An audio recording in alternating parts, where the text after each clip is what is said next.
just outside of St. Paul Harbor. On the Northwestern. I chose not to fish out there in 24-foot seas.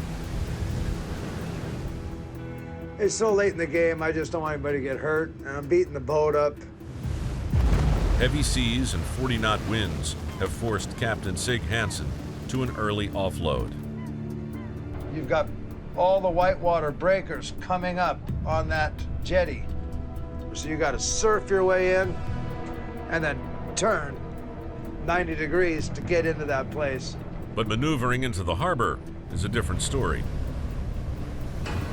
If Sig's timing is off just slightly and a wave catches them broadside, the Northwestern and her crew will be smashed across the treacherous jetty. And that risk is not worth it. The younger Sig wouldn't think twice, but I'm too old for that. It's time for Plan B.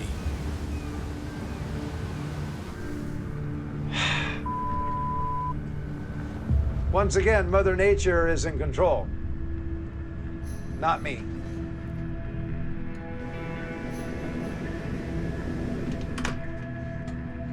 You can't beat the weather. We can anchor on the other side of the island. Instead of battling the waves to enter the harbor, I don't want to die out here. Captain Sig will drop anchor and wait for calmer seas. All right, you're out. So when we anchor up, it's tough because you've got swell coming one way and wind going the other. So even though your boat's being held back by the wind, you still got that swell rocking and rolling. Yep. Give it a kick.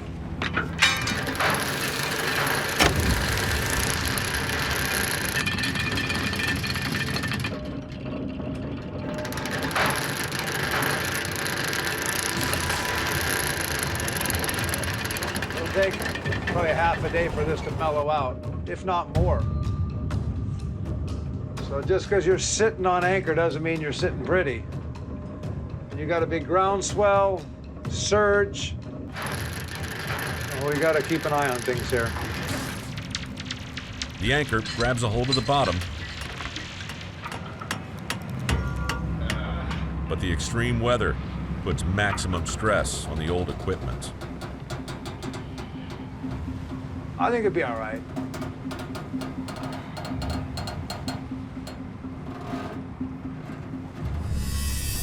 She's holding, but we do have this swell coming in.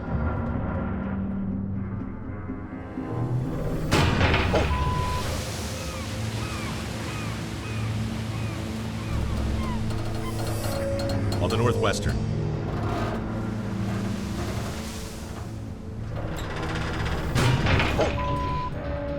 It's busted. It's lost it.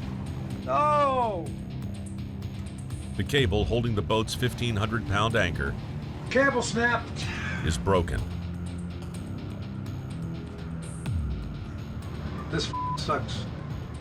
You got the wind holding us back, and then a big swell came in. It was just enough to part the cable. We'll be jogging tonight. Without an anchor, both boat and crew are vulnerable to the wrath of the Bering Sea. That was big. All you hear is pow! Knew it was gone. So now our anchor is on the bottom. I'm trying to think if I can get that thing back now. You guys out there? Come up for a sec. Let's get a game plan here. Gotta find a way to retrieve the anchor. The cable snapped between the boat and the two buoys, which mark the severed anchor cable's location. The cable is on those bags. I think if you can get a lasso around those surge bags, if I bring it up to the side of those surge bags, and then you just loop it, just put a nylon, loop, boom. Then you can take that nylon and you run it around and you pull them both up. They're both gonna wind up. See what I mean?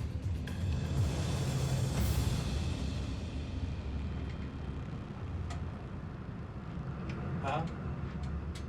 Allow me to translate. To retrieve the anchor, they need to reconnect the two pieces of broken cable with a nylon line. And then, hope it holds as they winch the 5,300 pounds of cable, chain, and anchor back aboard the boat.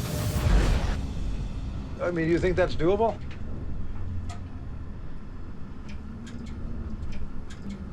Easier said than done. Let's try it. Yeah. Reel it up. Nice, big lasso. Come on, Carl. Do it. Get it, Carl. Don't jump. You got way. There we go. Hey! Quickly! Go. We got it. You gonna tie it up again? Nicely done. With the two ends of the cable connected by a 3/4-inch nylon line. It's now up to Sig to maneuver the boat to haul up the 5,000 pounds of steel. Okay, go easy. I need to just keep slack. My job is to stay ahead of it so that we lift the cable straight up if I can. We don't want any strain on it now, because you'll just snap that line. That line is solely there to lift up that cable. You're done. Lift it up.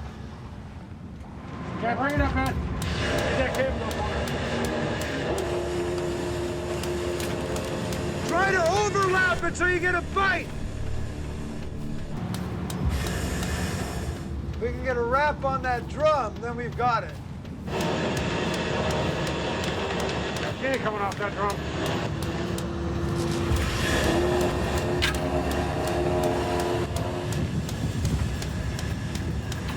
Oh yeah, we got it. That's ours, we own it. Not bad.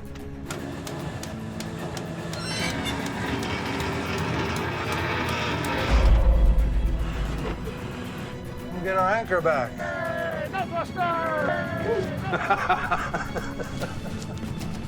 That was slick. I'm afraid to ask what's next.